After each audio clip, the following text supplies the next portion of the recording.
You cannot wield Jesus' name like a magic spell. I remember once buying a used car, sitting in the fluorescent lit finance office that smells like stale coffee and desperation. And the salesman asks what I do for work, a question that I usually dread. I'm a pastor, I admit. And suddenly it's like I activated some evangelical sleeper agent. The guy starts throwing around hallelujahs and praise the Lords like religious confetti. Just using Jesus' name to close the deal.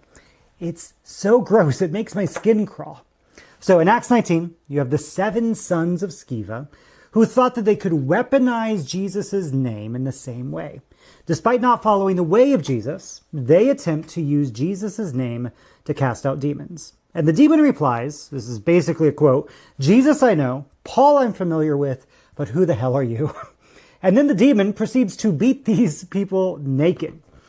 In contrast, then, the text goes on to say, same chapter, to say how the gospel then compels people to turn from sorcery and turn towards Jesus. And in this context, sorcery wasn't about tarot or moon phases. It was about coercion and control and manipulation, about bending spiritual power to serve your political agenda. Does that sound familiar to anybody?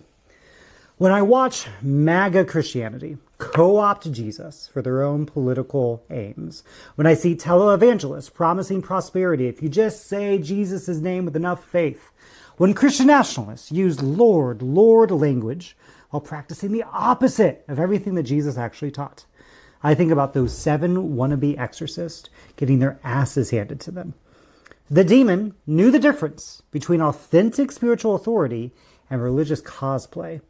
Paul had a relationship, and the sons of Sceva just had technique. What we need is not more people just saying Jesus' name louder and louder. What we need is the kind of spiritual authenticity that makes the powers that be run naked and bleeding from the house. The text says people were so moved that they publicly burned their magic books, worth 165 years of wages. The cost of following Jesus can be for real. It's not thoughts and prayers. It's not name-dropping deity. It's revolution that compels us to get rid of manipulative techniques, gets rid of our weapons of warfare, gets rid of our profit-making that comes at the cost of other people's blood and pain.